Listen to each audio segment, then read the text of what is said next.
How come some actors were overlooked, while other members of the same cast received Oscar attention? I'm Michael, your weekly Oscar nerd. And while the last actor I'll discuss is from one of my favorite films, I'll begin with a performance that is among the most mentioned by you. The way I see it, you and me got one motherfucking thing to talk about. One thing. And that's what you are willing to do for me. I can get you a lawyer. No, let's be realistic. Now, sooner or later, they're gonna get around to offering me a plea deal, and you know that. That's why you came here to kill me. 1997's Jackie Brown was Quentin Tarantino's homage to films such as Foxy Brown and Coffee, and starred Pam Grier in the title role.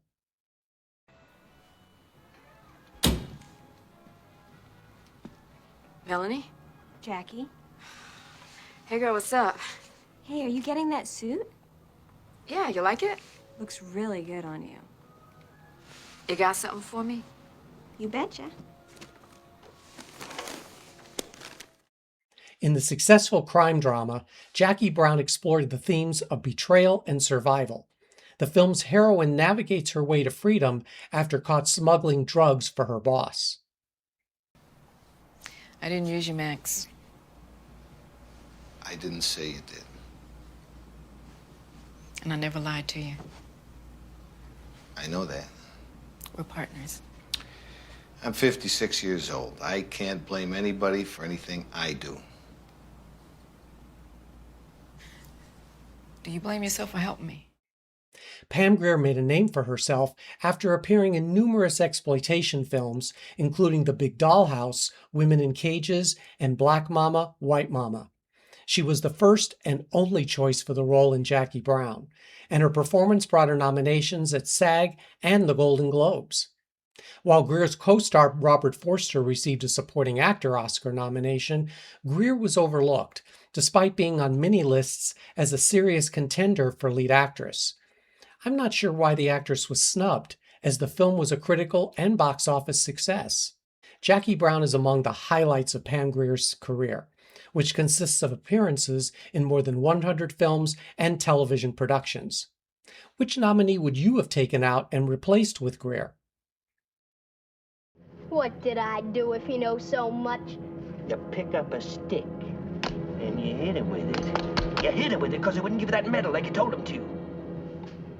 I thought I seen some mean little gals in my time, but you're the meanest.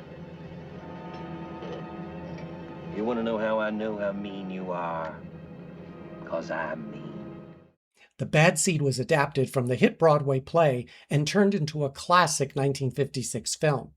Three of its stars, Nancy Kelly, Eileen Heckart, and Patty McCormick, all were Oscar nominated.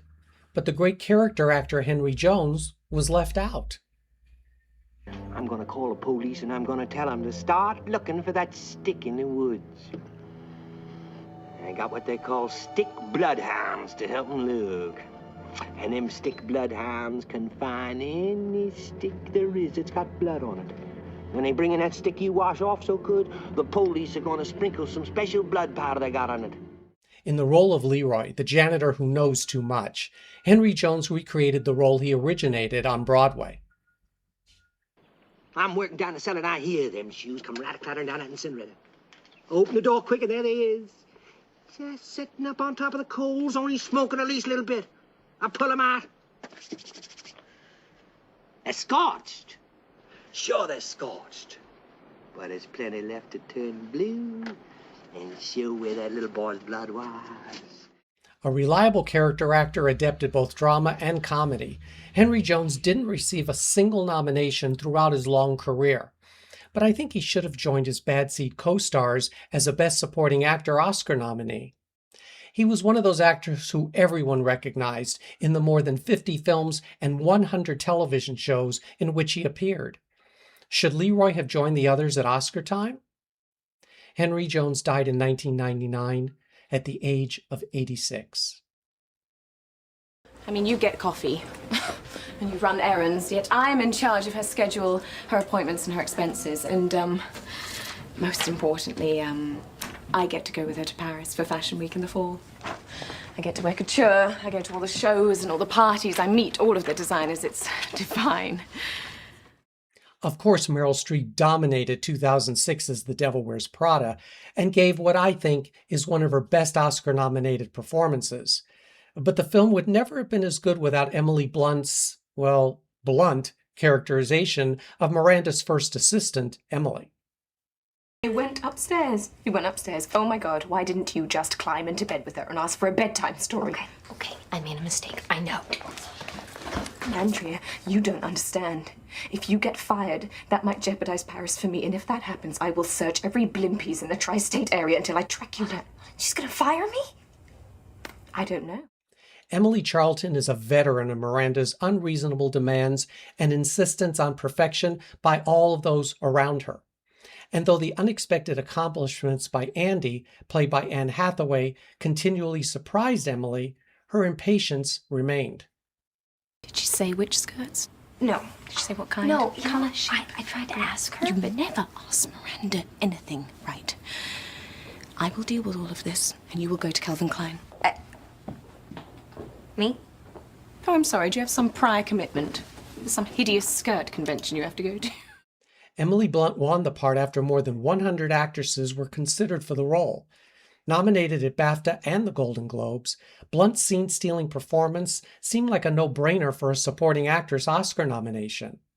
Though she has been nominated for and won several awards throughout her career, it wasn't until Oppenheimer that Blunt was finally acknowledged by the Academy.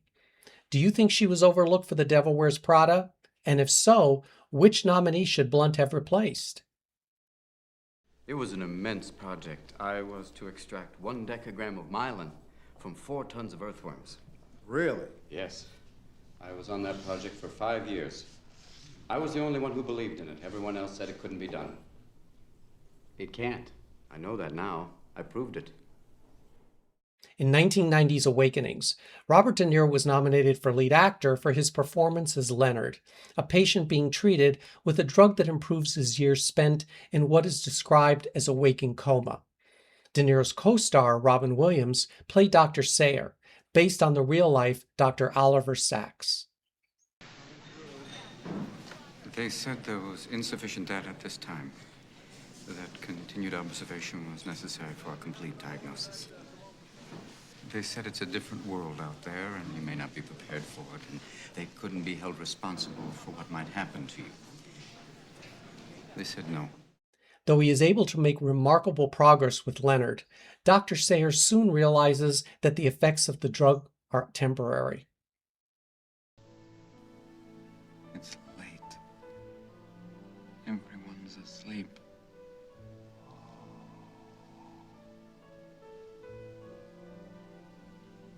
I love sleep. No. You're awake. This is one case where I think the wrong performance was nominated. Sure, De Niro had the showier role, which often gets the Academy's attention. But Robin Williams, who was not always subtle in his work, was the quiet center of the film, giving what I thought was one of his best performances. Much in the same way that Tom Cruise's excellent performance in Rain Man was overshadowed by Dustin Hoffman's showier role, Robin Williams held his own in his sensitive portrayal of a man trying to find answers.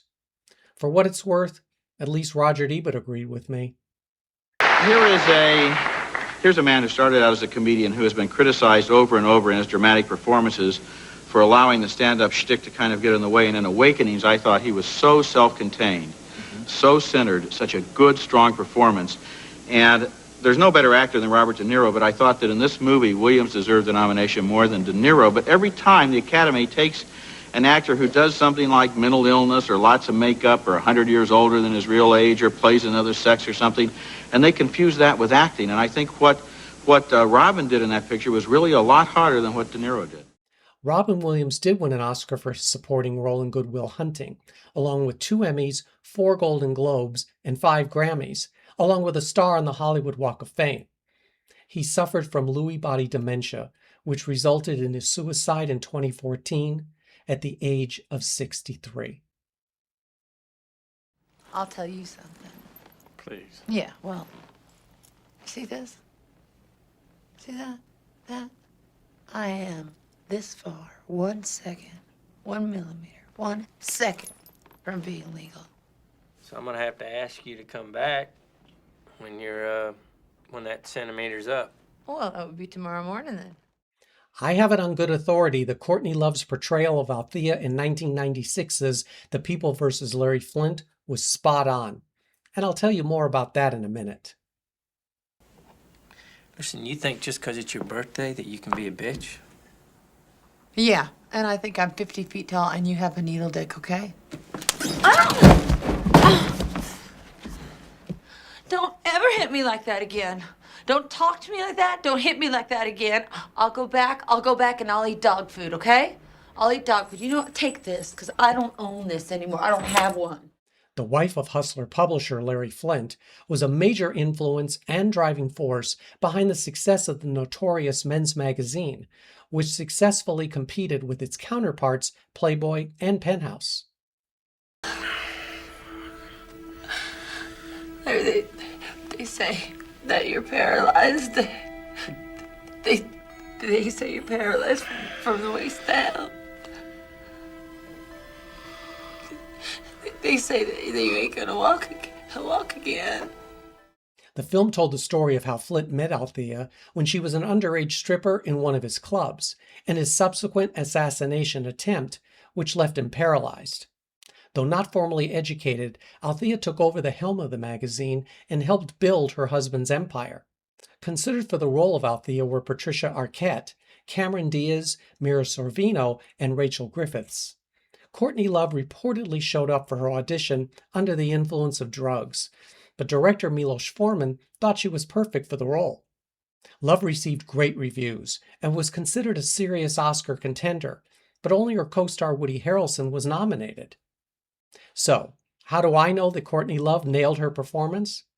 Well, my father was a bacteriologist, and part of his work was analyzing blood work. He made frequent house calls to treat Larry Flynt, who preferred staying at home after he was paralyzed. My father told me that when he visited the home, Althea Flynt was extremely bright, when sober. And when he saw The People vs. Larry Flynt, he said Courtney Love's performance perfectly captured Althea Flynt's persona. I thought she deserved a nomination. Some say confusion stemmed as to whether Love was a lead or supporting actress. Do you think her performance was nomination worthy? Cal, listen to me. You can make of yourself anything you want. It's up to you. A man has a choice. That's where he's different from an animal. You don't listen. You'll never remember. 1955's East of Eden is another favorite of mine, featuring James Dean's nominated film debut and Jo Van Fleet's deserved win as Best Supporting Actress. Equally memorable was Raymond Massey as Dean's father, Adam.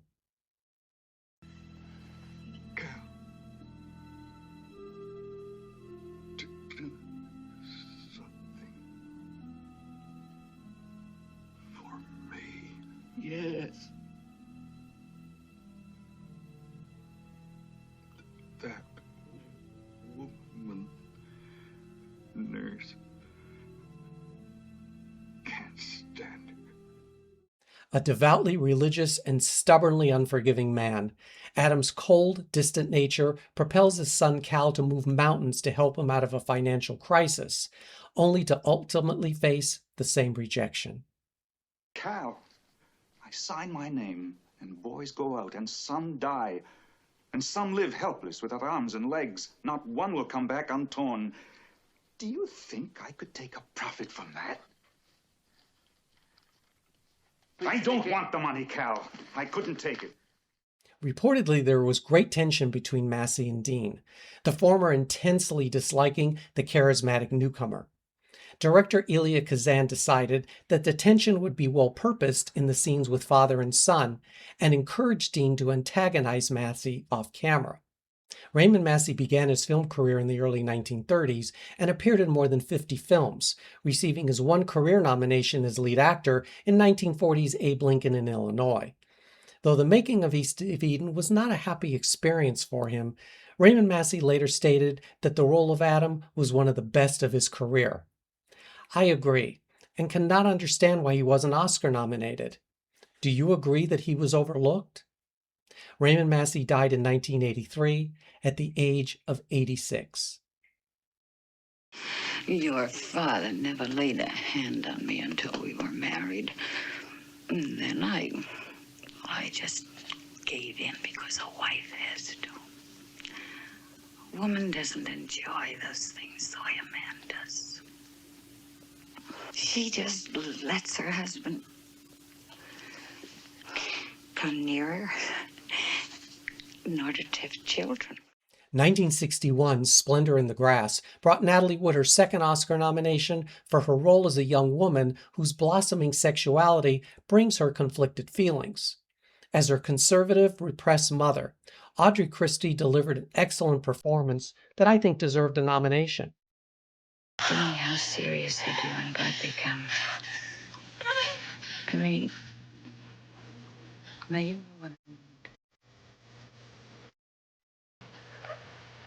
have he had anything serious? Did he spoil you? Frida Loomis is an uptight woman who inflicts her self-imposed standards of morality onto her daughter, which brings negative consequences. We drove all the way up here just to be with our baby. Now they tell us we can't be with her tonight. You want what's best for your daughter, don't you, Mrs. Loomis?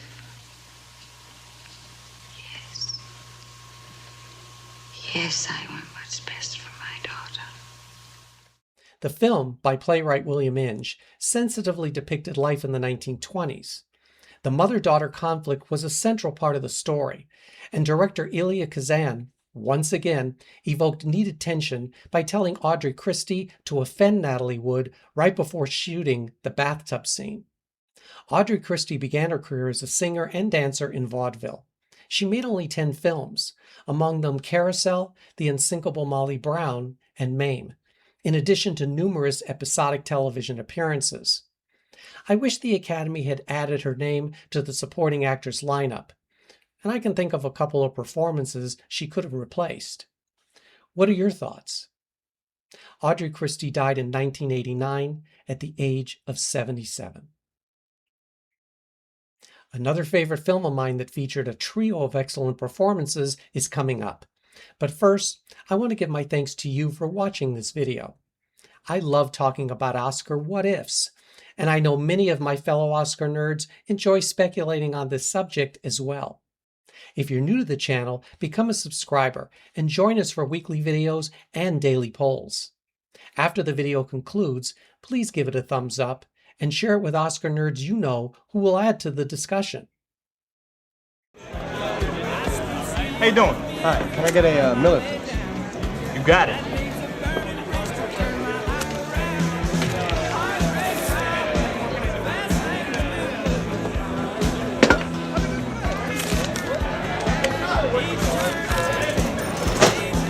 Out of 20.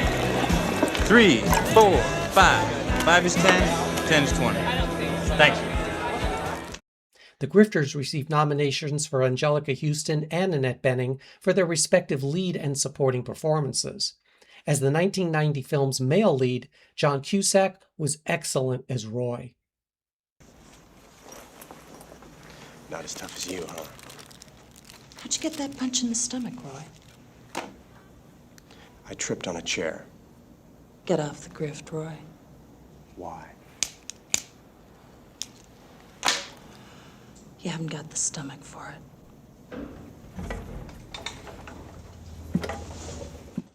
The neo-noir crime thriller featured a plethora of con artists and their very dark moments.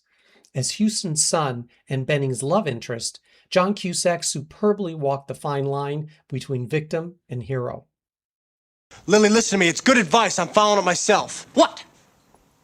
You want me out of the racket? You want me off the grift? I think I'm gonna get out. Roy, that's fine, but I don't have time for this. Bubba's after my ass. I thought you'd be happy for me. After all, you're the one who's telling me what to do with Bubba's my not after you. life. Bubba's after me, and he's goddamn good, but so am I. Well, what makes you think I'm gonna let you get out here with my goddamn money? And to survive my way, I need money, and that leaves this. No. Based on the novel of the same name, The Grifters was reminiscent of films from the 1950s in both its storytelling and visual style. John Cusack openly pursued the role of Roy. He studied real-life grifters and learned sleight of hand tricks, which his character performed in the film. Angelica Houston and Annette Bening were singled out at all of the precursor awards, but for some reason, John Cusack was never mentioned. I don't know why, since the film never would have worked without his strong contribution. And I'll also add that it confounds me to this day that the brilliant musical score was snubbed. John Cusack made his film debut in 1983's Class and starred in more than 100 films, including Stand By Me, Bullets Over Broadway, and Being John Malkovich. 40 years later, he's still a working actor, a claim many Oscar winners cannot make. What are your thoughts on The Grifters and John Cusack's overlooked performance? I know the list can go on and on regarding excellent performances that the Academy bypassed. Which ones can you think of where the Academy nominated one or more members of a film's cast, but somehow left out a nomination-worthy performance? I look forward to reading your suggestions. And until we meet again, here's a memorable moment from The Devil Wears Prada that Emily Blunt reportedly improvised. That is great. Perfect, actually. Need to get to Magnolia Bakery before it closes. It's Nate's birthday tonight, so we're having a little party for him. Yeah, I'm hearing this, and I want to hear this. I love my job. I love my job. I love my job.